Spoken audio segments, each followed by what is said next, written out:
do the work that you're reluctant to do. Do the work. What I would advise them, do the work that you're reluctant to do. If you're capable of doing it, do the work. Because worst case scenario, you're going to have to still own the hotel. And that is going to be a major piece that your customers are going to want, right? You can't just keep running the property into the ground and hope that you get your basis out. Right. Because it only gets worse. It's only going to get worse.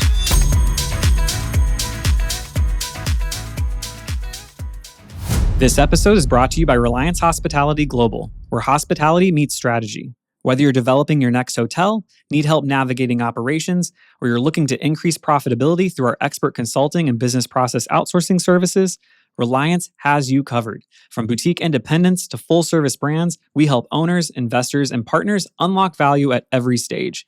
Visit RelianceHospitality.com to learn more, and let's build something remarkable together. Welcome back, everybody, to this week's episode of the Check-In with Bryan. I'm your host, Bryan Fish, and today I'm joined by a special guest, Ryan Bodine. Ryan is a hotel broker and advisor with NewGen Advisory, one of the nation's leading hospitality-focused brokerage firms. He's guided countless hotel owners and investors through transactions ranging from limited service properties to full-service assets, always focusing on the details that make or break a deal, from franchise agreements and PIPs to financial reporting and smooth post-closing transitions. Known for his straightforward, relationship-driven approach, Ryan has just returned from the 2025 Lodging Conference and brings timely insights on where the market is headed and what buyers and sellers often forget to think about, because I'm sure they never forget anything. That's right. Yeah. So, Ryan, welcome to the podcast. Thanks for having me, Bryan. Oh, you're very welcome. And thank you for the last minute. I reached out to you like 48 hours ago and I was like, hey, can you do this? And you're like, As a matter of fact, I wasn't planning a third day at the conference. So, hey, a wide open day. We love that we're the third day for you. So no, but I'm excited to sit down with you. Today, we're going to talk about things that hotel buyers and sellers often forget. Mm-hmm. And also, we're going to start out with a little recap of the Lodging Conference. Just to get started, what's the one mistake you see over and over again from buyers, sellers, anyone in the business that you keep seeing it and it's always the first thing that comes to your mind that you wish would stop happening? Overpaying. You know, I think a lot of clients get stuck in avoiding paying tax at all time. And they start feeling that clock. Mm-hmm. And a lot of guys, even today now, they're starting to really feel the pressure. Guys who were paid in 21, 22 when debt was cheap, or when they had a massive exchange, and instead of just taxing and holding on and being patient and conservative, a lot of those guys are starting to really feel the squeeze now. Yeah. I can only imagine.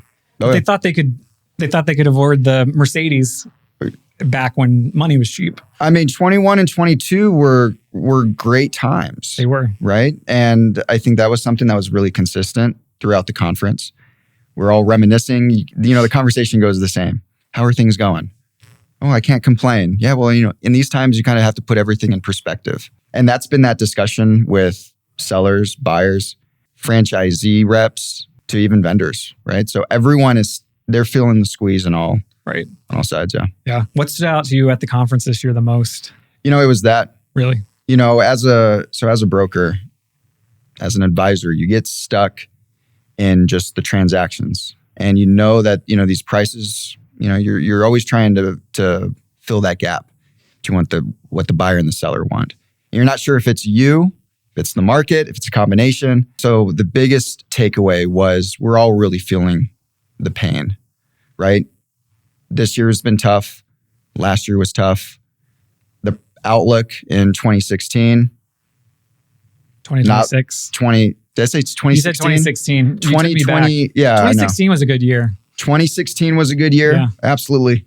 But 2026, not so much. Right. And so, you know, I think a lot of guys were just coming to terms that, you know, it's going to be a slow 16 months or so. So was there any discussion of, I feel like there usually isn't in this forum at a conference like that, but I foresee, you know, looking at the data going into 2026, that we're going to see a lot of defaults start to occur on mortgages. To your earlier point that a lot of people have over leveraged, probably should have paid some tax and just saved some money and put it in the bank. Yep. But what's your thought process on that? Do you feel like you are going to see those defaults happen and it could turn into a buyer's market in that case? Yeah, we're starting to see it now. Right. And especially when everyone was overpaying and values were so high, there's no other option but to reset prices. So, we're already working with a handful of lender deals because of that. I was at a breakout session and they said the same thing. For the past 4 years, they were saying PIPs are coming due, lenders are going to be knocking on the door, right? And they just kept kind of kicking the can down the road. And, they feel, a couple guys on the stage, it's only a matter of time, right? The franchise reps or the franchisors, they're not going to be, they need to uphold their brand standards.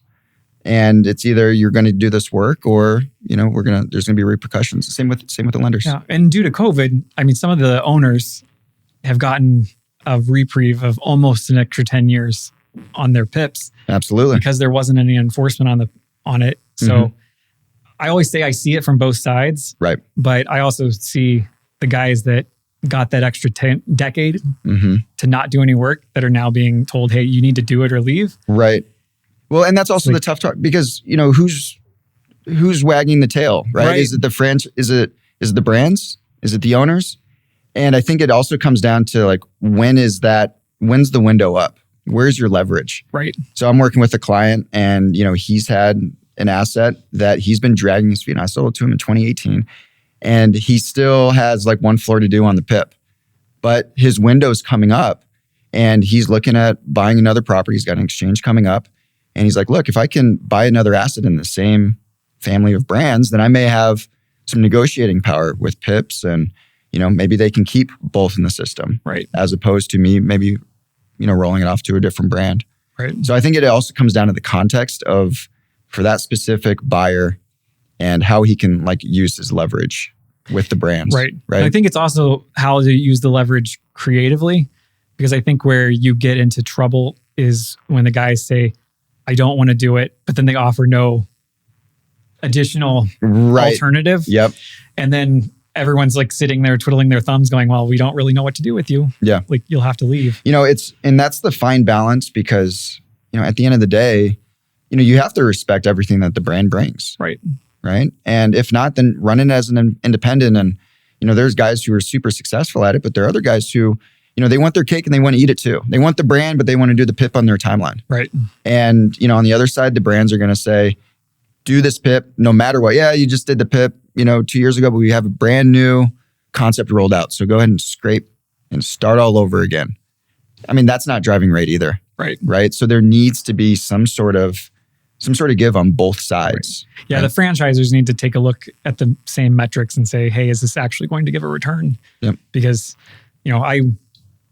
we see it on so many things where, the brands on the franchisor side will ask for something and I'll advise owners, hey, this is a hill we want to die on, but this other thing is not the hill we want to die on because the one that we can really make the case is going to bring absolutely no value to the hotel.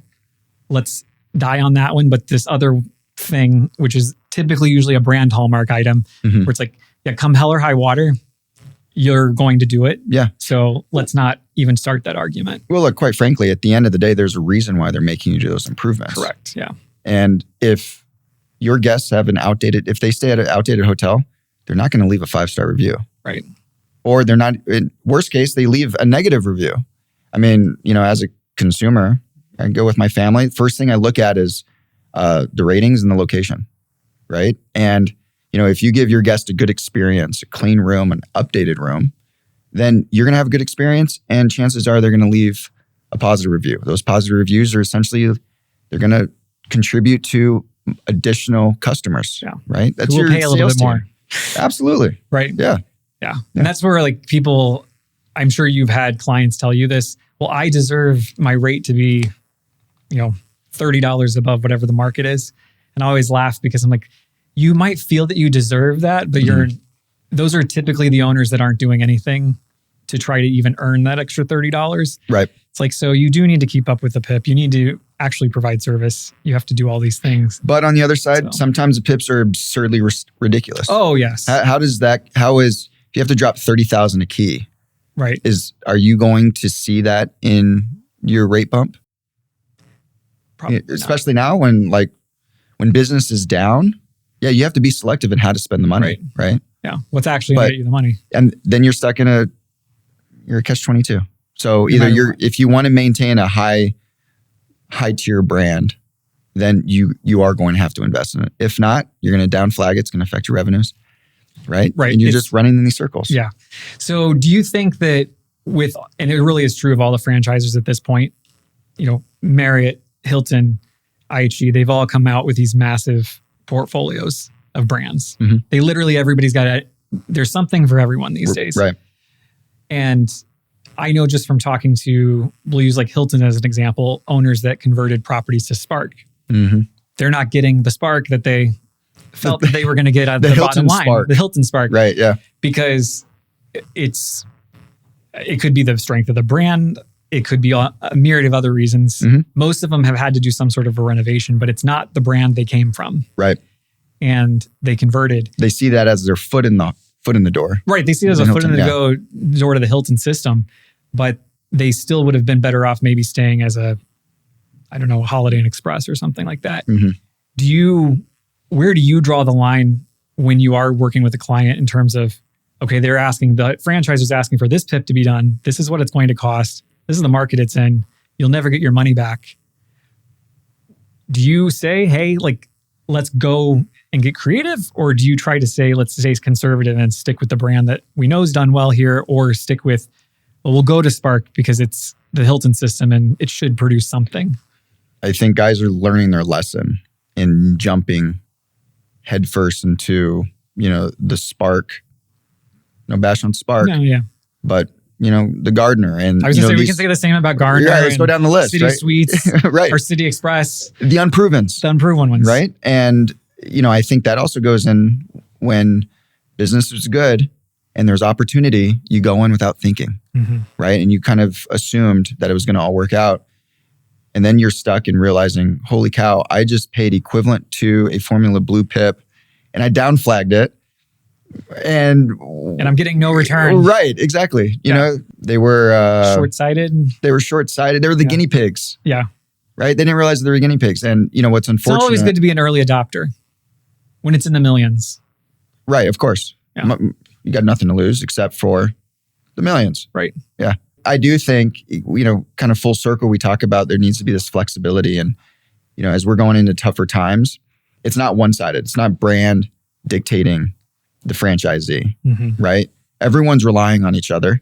With Spark as an example, they need to make sure that they set their franchisees up for success.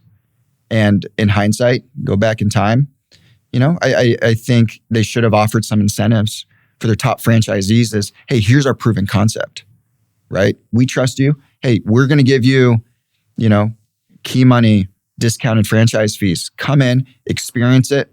Let us prove to you what our brand can do, right? Yeah. Instead, it worked out for Hilton. Yeah. But I feel like everything in usually the short always sight, works out for them. But it's short term, right? And I think that's the hardest part is everyone's so focused on the short term. You kind of lose sight of it, of the relationships. And like Hilton and Marriott, they're great in relationships. It's long-term relationships. And I do think, unfortunately, the Spark as an example, it was really short-sighted because you weren't setting your franchisees up for success. Right. And I do think as the brands expand so much, they've lost the ability to provide the support that they historically would have provided 10 years ago to a hotel, where they're stretched then too, because they've created these brands.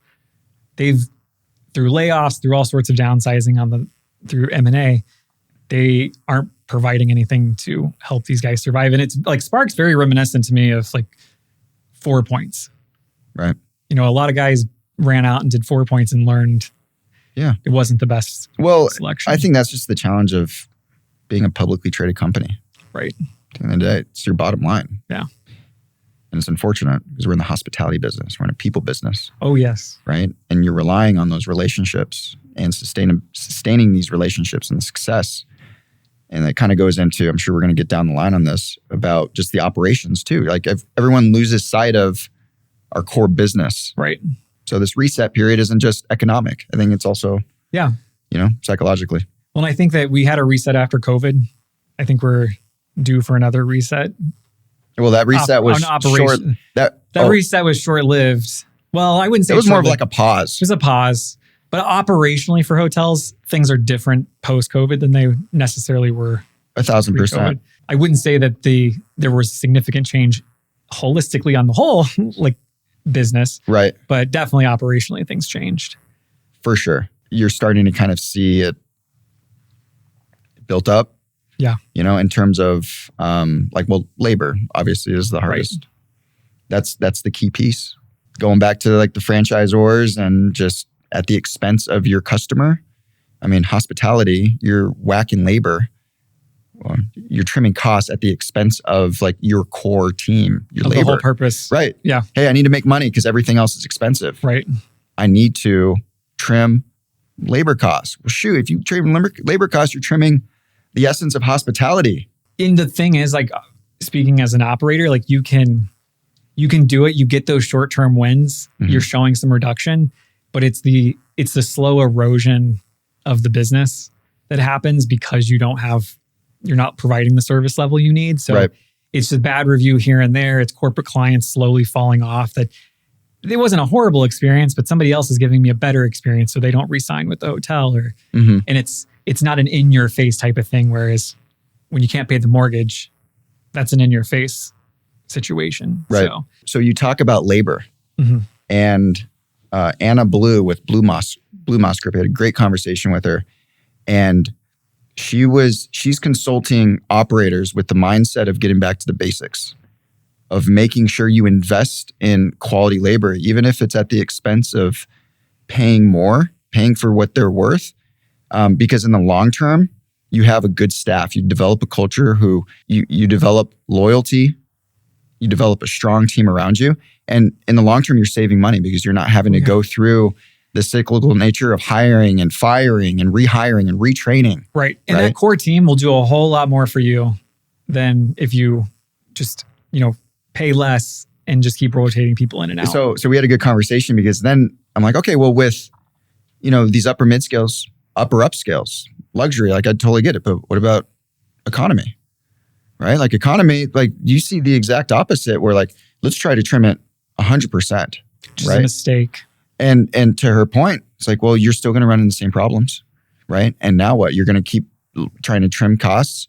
Well, if you're not going to pay someone who's trustworthy to manage your property, you're going to have riffraff, right? It's going to cause a whole other sorts of problems. Oh, 100%. And I think, and I just said this a few weeks ago on an episode, there's this idea that an economy guest doesn't expect the same type of service that they would get at any other scale of hotel. I'm like, just because you're booking an economy hotel, because in a lot of times that's their budget, they still want a good experience. They still want the person at the front desk to be friendly. Right. They still need a person at the front desk. Prime example. There was a Travelodge and a Roadway, literally side by side each other. Sounds like a bad joke you're starting. I know, right? Yeah. Literally owner operators, exact amount of rooms, both interior corridors. Like it was side to side. And the younger owner of the Travelodge, he invested and he told me, he's like, Ryan, I just focus on, I want to make sure I touch the 5 senses of the customer, right? So you go in and, he like literally has scented candles, right? On the lobby or in the front desk, beautiful LED lights. He's like, well, it's summer out, so they're going to be hot. So he set up a little ice cream station in a snack bar, right? Ice cream freezer in a snack bar. But he's like, but I didn't want to put it behind the front desk because then it just didn't feel like it just felt clunky and like we didn't trust you. So he put it in the lobby. He's like, well, then they also, a lot of my guests have kids. So he put a pool table and he put a little kids area, right? He went above and beyond in every single aspect, right? He's like, the lobby is the first and last place that my guests experience. I want to make sure that it's top notch. And then even in the rooms, he's killing it. Compare that to the exact opposite. You walk into the Roadway and literally there's like this glass, like it's like you're at a bank that was just robbed the week before, So your immediate thought is, I probably don't want to stay here. Right. It's not going to, hey, this is safe here. I totally feel comfortable. I would say a total small percentage compared to the value, right? His hotel grossed literally $1 million more than the neighboring property. It's like, shoot, even at 3 times gross, Mm-hmm. right? That's $3 million valuation. He probably spent maybe 50 grand, right? Probably a little bit more than with that 50 and everything else. But assume both of them were even fully renovated, right? Those little things that I just mentioned, Right. that's peanuts compared to the value that he's really doing, Right. right? So at the end of the day, like, you get back to the basics, right? And you treat your customer like you would want to be treated, whether you're at a Travelodge or a Hampton or a Ritz-Carlton. Remember, it's still the hospitality industry. It's just a different segment. 1,000%. Yeah. Yep. It is wild to see how they don't understand. They see the dollar signs and they think it's like, oh, this is going to be great. I'm going to make a bunch of cash off this. But it's like, you have to, like, these are living organisms that you have to, 1,000%. with people, and you have to like put something into it and make it work and think about feelings. And So, the cynic, they'll say, oh, well, the riffraff, you're never going to make that work. It's not going to work because you just have to settle for the bottom of the barrel staff, right? That's not true. Like, the facts are, Mandeep Singh out of San Antonio. This guy is like one of the smartest guys that I've done business with. And he focuses on his employees, and he's got he has probably more now, but he's got an awesome portfolio throughout San Antonio offering affordable housing, right? And those guests, they're having a tough time. They're living paycheck to paycheck, and he's providing that service to them, but it's not sacrificing his staff. And he's able to scale because he has such a strong, dedicated, and loyal staff where they'll start at the front desk and he'll invest in them, right? I met someone and we would go upstairs in his office with all of his coworkers, and it's open space.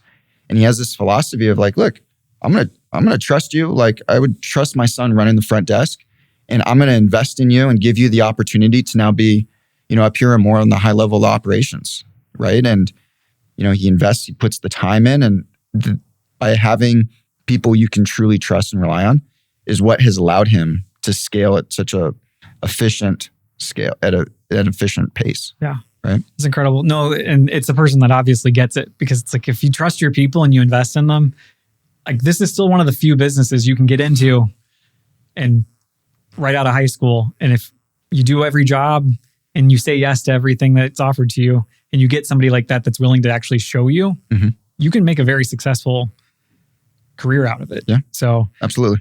There is a path to, I was telling a student people recently, business. there is a path to 6 figures if you don't go to college in the hotel business. I mean, the amount of people you meet who have started literally from like a bellman and they work their way up, right? Like that's the path. You're investing, it's a people business. You're investing in people. Yeah. Right. I was a front desk agent. I had Big Red spewed all over me one time. I've been in the trenches. Wait, Big Red? Yeah, somebody got really upset and she was very angry, and she shook up a 2 liter of 2 Red. Shook up a 2 liter of Big Red and like opened it up so that it would like spray everywhere. It's a lot of dye. It was a lot of, yeah. And I remember the guest came in right after and looked at me and he's like, has there been a murder? I was like, no, just an angry guest. Yikes. But no, it's a great business to be in. And that's the problem. I think a lot of people don't realize it's still the hospitality industry. It's about people at the end of the day. Absolutely. And even with all the technology that we have now, it's even more about people than it ever was, because we have fewer people because of the technology. And so you need quality people, especially if you want to scale your business. For sure. Now, looking at it, like, you make a great point, like with the Travelodge, he may have spent $50,000, $60,000, got to increase the valuation $3 million. When you have a client coming to you preparing to sell the hotel, how often is it that you find a situation where, yes, you should probably be at this, let's use 10 million as an example, just to make it easy. You probably should be at a $10 million valuation, but you haven't done, like, maybe the service is bad, the sales aren't there. No matter what you do mathematically, you just can't get to that 10 million, even though technically, because of where it's sitting, maybe 10 million is going to work, but no one's going to pay that. Like, how often does that situation arise? All the time. And how do you, like, what do you say to the seller? The challenge is you kind of have to, right now, you got to break the bad news to them. Yeah. Right. And again, it's not like they're delusional either. They usually know, right? Right. But it has, like last year, if we had this conversation last year, or even the year before, was it October of 25? October of 23 is when they started increasing the rates, right? I remember that right? Yep. 23. And, there was that slow down of not knowing, like, oh my God, a recession's around the corner because they just raised rates even more, right? Everyone was freaking out. But everyone was also chasing the valuations, right? And everyone had their own philosophy on what revenue numbers are you using, right? Oh, well, either, hey, 22, 21 numbers are amazing. Well, yeah, because the government was pouring in trillions and trillions of dollars into the economy and people were spending money that wasn't theirs. Or do you do an average, go to 2019? So everyone had their own, excuses. And at that time, guys were still chasing what they could have sold it for 21 and 22. And then now, it's been a slow down, but it's also a very slow reality check. And so now these guys, the sellers, are starting to realize that, at the end of the day, everyone's struggling. Not only on the transaction side, but, hospitality, like the hotel business is down. Yeah. Right. And, they know that at the end of the day, it needs to make sense.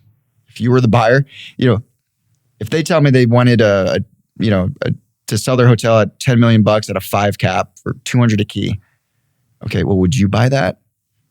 Hell no. Okay.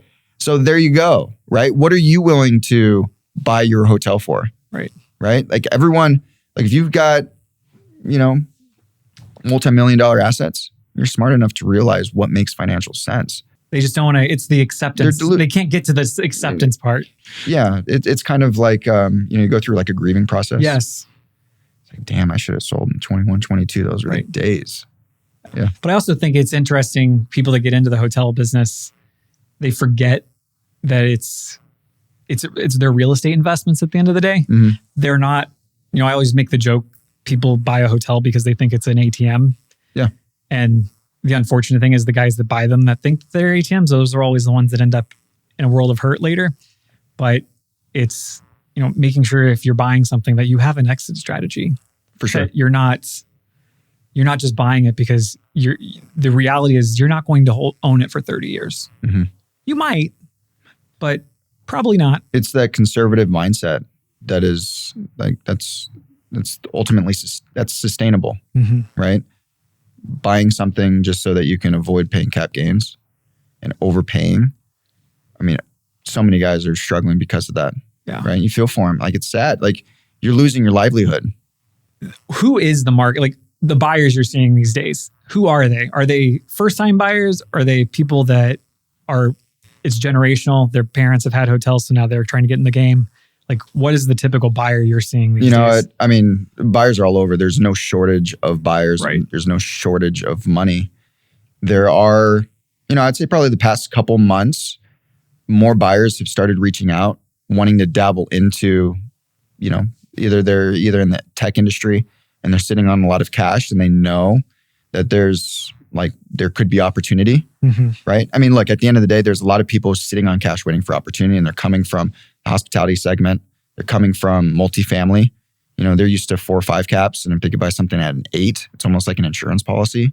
Or coming from a tech, they've got a lot of cash to deploy. So it is a wide spectrum of guys. Yeah. Yep. It is interesting looking at people that come from outside our business and look at it, and like their eyes get very big when they look at what they can actually do with the money. Right. Like athletes, especially, like, realize, oh, this is a good place to park your money. Can you get me in touch with a couple of them? Right after this. Okay, great. I think I have some cell phone numbers. Boy, do I have a deal for you. Boy, do I have a deal. Yeah. I got a guy for you. Yeah, they don't realize, because every business is valuated. The valuation process is different, but then they look at, especially extended stay seems to be like a place where people love it. They're like, oh, I can go buy this.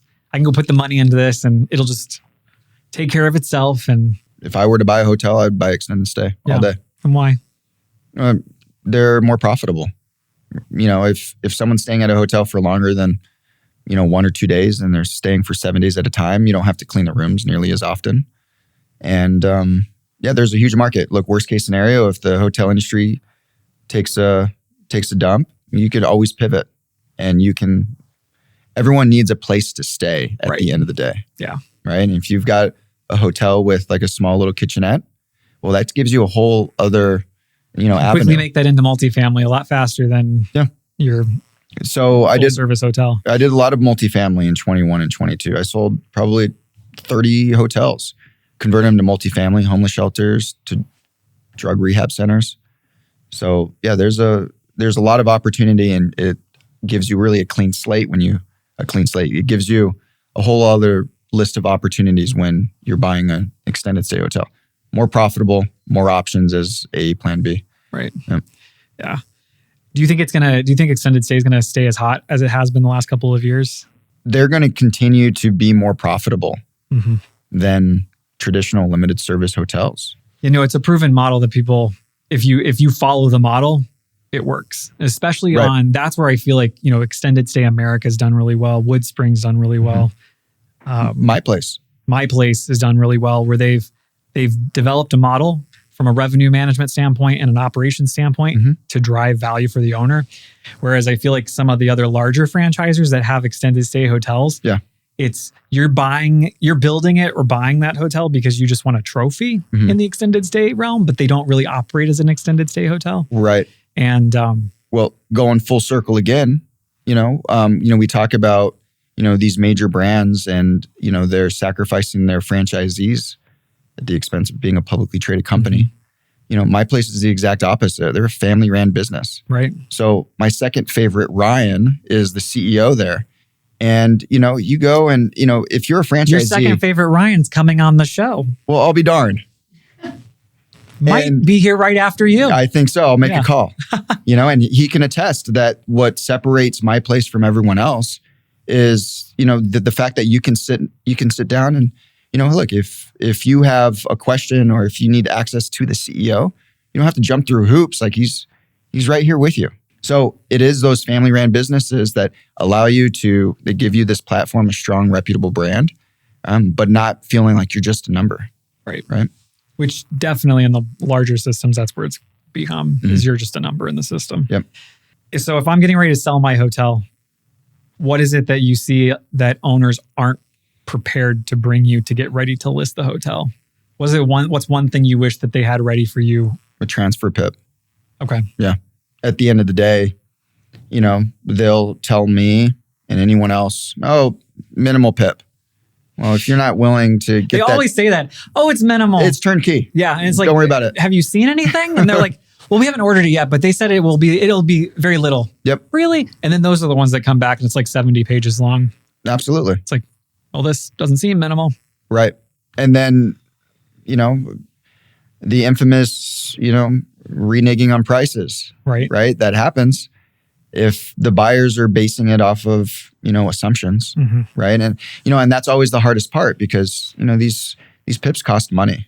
Right. And if you're working for, if some of my clients are owner operators, and if they don't want to invest in this transfer PIP, then it's going to be hard to establish what the true value is. Right. It's something that needs to get done. Right. So either, hey, if you want to find a true price, have that transfer PIP in hand. Now you have a true price. I would even go so far as say, get the transfer PIP and go ahead and send it out and have it priced so that by the time they get to you, right. And that way you already psychologically can process the fact that you're probably going to take a hit of a certain amount. Right. It's like a roof. Like if the roof needs to be replaced, and this is a true story. We had a hotel that we managed that it was going to be $500,000 for the roof and couldn't get it done. I mean, I think they ended up crediting like $1,500 or $1.5 million for the roof to be done. Because when push comes to shove and they're looking, you got to figure it out quickly. Like somebody's going to go pull a number and guess what? It's going to be 2, 3, 4 times more than what it actually would be if you didn't just do the work. Right. So you got to be prepared. Where the bodies are buried. Yeah, exactly. What the next guy's going to have to fix. The major items, right? The roof and major CapEx. Yeah. And if guys are going to, so if you can address that on the front end. Do it. Right. Now, the seller's going to say, well, you're selling it as is where is. Absolutely. But just know that the buyer's going to have to take that into account. Right. You would if you were the buyer. Right. Right. That's where I feel like if you do have the resources and you can afford to fully do the PIP, you'd almost be better off do the PIP, get it completely ready, and then sell it. Because I feel like the market's there for people ready just to pick something up that they don't have to do much on. Well, ideally, but the challenge is during that PIP, it's affecting your operations. True. And then now you're trying to get debt on a pro forma deal and you're trying to recoup your investment. Yeah. Now, I was working with a client. I had lunch with them yesterday and we're trying to figure this out. And, my buyer doesn't want to go through a PIP. And his idea was to go through and do a sale leaseback, maybe if the seller doesn't want to do it. So you got to get creative, but at the end of the day, the buyer's still writing the checks. Right. Right. And it causes a whole other list of issues. Well, if you do a sale leaseback and you're doing the PIP for them, the buyer is going to be unsure on the quality of the improvements and how much are you padding in there. Yeah. Right. So there's always... Well, there will be padding. When you complicate things, try getting creative. It does cause a whole other list of things. Right. So you got to keep it simple. Yeah. So one thing that we come across a lot is record keeping though with hotels. Right. So it's becoming more, owners are becoming more aware these days that their CPA is really there just for their taxes and not so much to actually determine the profitability of their hotel. Mm-hmm. Folks that are selling their hotel, the records that they keep, they've had their CPA doing their books. It's usually their brother or they're like, I got a guy. Everybody's got a guy. Right. And he does a great job. But the reality is the books are not in USALI format. So they really don't know how much money the hotel's making and you can't benchmark it.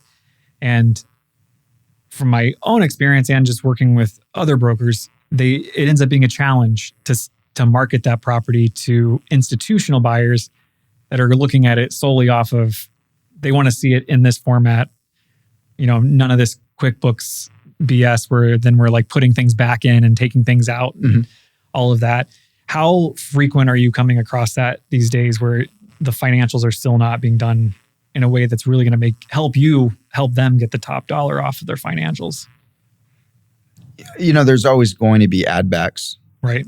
Right. And they will always cross-reference the financials with tax returns and stats reports and star reports. I mean, it's just part of their due diligence, right? I think, the challenge is having T12s broken down monthly is ideal. And having, 24 year-end financials or year-to-date, we're getting 10 months. You can use that assumption of what that flow through is for 10 months and then figure out what the trailing 12 EBITDA is. But yeah, the ideal world, you want to see what trailing 12 P&Ls are. But I would say more common, you're going to have year-to-date and then you have to kind of use historical flow through as assumptions to figure out what the trailing 12 EBITDA is. And do they ever give you a reason why they haven't done anything to make sure that they can provide that? No, but I think I'm going to make a call and find out because that's a great question, right? I mean, you should be able to just pull it up, but... I know the answer. What's the answer? The answer is typically because they don't want to pay for to have the reporting generated in the format it needs to be in, or the CPA has been telling them and advising them, oh, this is good, because there's a block because the CPA only cares about filing the taxes. Mm-hmm. So to your point, like everything's going to get cross-referenced at the end of the day, right? But that CPA's role is only to file your taxes. Right. So they only need year to date and they only need the year. They don't need to keep any additional reporting. Mm-hmm. So I know it's happened with some clients. We've gone to the CPA and been like, oh, well, we need a trailing 12. And they're like, well, we don't have a report to run. We'd have to build one. It's like, well, we should build one. Please let us know when you're done building one. Yeah, because we need this. Yeah. Otherwise, we have to do it manually on the other side. Well, look, at the end of the day, when the property's under contract and the lender's digging into it, they're going to request it. Mm-hmm. They need it. And so, yeah, to answer your initial question, at the end of the day, it will be provided. Whether or not it's provided in our deal room when we bring it to market, that's hit or miss based on who their CPA is. Would it make a difference if it was in the deal room when? Oh yeah, 1,000%. I mean, again, as it would just be cleaner, right? The ideal world, I had trailing 12 financials sent to me monthly, along with the star and the stats and an updated PCA report and a buyer transfer PIP. That's the ideal scenario. Yeah. Is that realistic? I'd like to think so, but I don't think you're asking for too much. No, not at all. No, absolutely. Especially not in 2025. I mean, all the systems are there to do it. They are.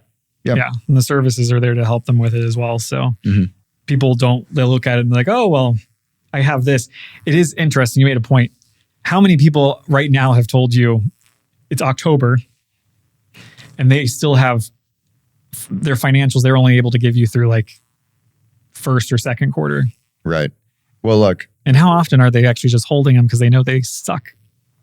Yeah. And how often are guys not reporting, their true revenue? And that's a whole other thing that we don't have time for. We could do another show. We have to have you come back for that because that's I know. I've unfortunately been on the receiving end of the whole like, can we do this? No, it doesn't exist. Right. Well, can we make it exist? No, that's not how this works. Just real quick though, from the conference, money, access to capital right now, does it feel like it's drying up? Do you think it's still there? It's just a bit more difficult, or what are the lenders telling you they're looking for these days? The capital isn't drying up, but there are so many hotels on the market, and the deal needs to make sense at the end of the day. DCR is like 1.3, and that's like bare minimum. And, it comes down to how strong the buyer is or the borrower is. Right. Right. And so there's no shortage of lenders as long as the deals make sense. And right now you're having a tough time finding that. Sellers aren't willing to either sell it for what their basis is, to just quite frankly lose their equity, right? You combine that with the business slowing down. So in one of the breakout sessions, they were saying that they project the next 16 months will be very slow, right? You've got a decrease in business, a rise in operating costs. I think the EBITDA is going to be down like 2%. So it's going to be very tough. And those guys who overpaid in 21, 22 and who were kind of going through the grieving process are now realizing, shoot, best case scenario, I sell for my basis. Worst case scenario, worst case scenario. There's even a worst case scenario, right? Yeah. But that's their best case, right? Sell it for their basis and just get out. Yeah. So it'll be interesting to see how 26. Is there anything that you could advise somebody to be able to do that they could make a change today to help them try to get in a position where it's going to be a good deal 6 to 12 months from today? For the seller? For the seller? I know you can't you can't bust in business. We're down across the board. And that's the hardest part, yeah. Right? It's the value is the product of the business, right? What I would advise them, do the work that you're reluctant to do. If you're capable of doing it, do the work. Because worst case scenario, you're going to have to still own the hotel. And that is going to be a major piece that your customers are going to want, right? You can't just keep running the property into the ground and hope that you get your basis out. Right. Because it only gets worse. It's only going to get worse. The hole just gets dug deeper and deeper. And if you need to replace the mattresses, do it. 1,000%. I had a wonderful person I worked with, Tiffany Rondell. She could never understand why the owners never wanted to replace the mattress. And I remember getting in the car one day, we were in Indianapolis, and she goes, I just don't get it. It's the one thing that kind of makes the whole point of the business. Right, exactly. It's the bed. we were in an Airbnb this past week, and like, wow, the Airbnb is beautiful, but God, the mattresses and the pillows sucked. Yeah. I'm like, yeah, and so did my sleep. Yeah. Right? I know. That's one thing I will give IHG. The mattresses and the pillows, they have always done a very good job. Like their pillow program, fantastic. Yeah. Yeah, you don't want to be sleeping on like crushed up cardboard. No, I don't even do that at home. And people can access a Costco. They can get good things. Yep. Awesome. Well, Ryan, I appreciate you sitting down with me today. If anyone wants to connect with you, you work nationwide, so you're not just here in Arizona. Absolutely. You'll go anywhere. Yep. Where can they find you? So my personal website is Ryan J, the letter J, Bodine, BODINE.com, RyanJBodine.com. And again, our company's website, NewGen Advisory, NewGenADV.com. And there you'll find my phone number, email, photo. Feel free to call me. Yeah. Shoot me a He text. loves phone calls. But I was advised not to give it on there. So you'll have to do some digging to Yeah, you find have it. to do some digging. Or maybe just open the captions. Yeah, open the captions and we'll put the phone number there. There you go. So, but you're a real estate broker, so you kind of live and die by your phone. 1,000%. Like you have to answer every call. Yeah. Yeah. You know, the best call, you get a call Christmas Eve and a guy calls, hey, I'm sorry for calling you Christmas Eve. Like, no, you're not. You're calling me Christmas Eve. Yeah. But I'm answering. So how can I help you? Right. I've yet to receive an offer from a guy who called me on Christmas Eve. But I guess it's equivalent to me calling someone on Diwali, right? So I get it. Maybe. Yeah. But they should give you something. Yeah, but you know what? When I took this job, I'm not a 9-to-5 guy. Okay. Right? That's fair. And you know what I appreciate it in brokerage and advisory, it's a work-life balance. Yeah. Well, Ryan, thank you so much. It was Thank a you. pleasure having you. Hope you'll come back. I will. Yeah. If you will have me, I will be I back. think we will have you because we definitely need to dive into like we could talk about all sorts of fun stuff with these, especially with the people getting creative. Absolutely. So I look forward to it. Yeah. Thanks for having me, Bryan. awesome. You're very welcome. And we will have you back again soon. And don't forget to check out this week's Friday edition of the Friday Checkout. And we will see you next week.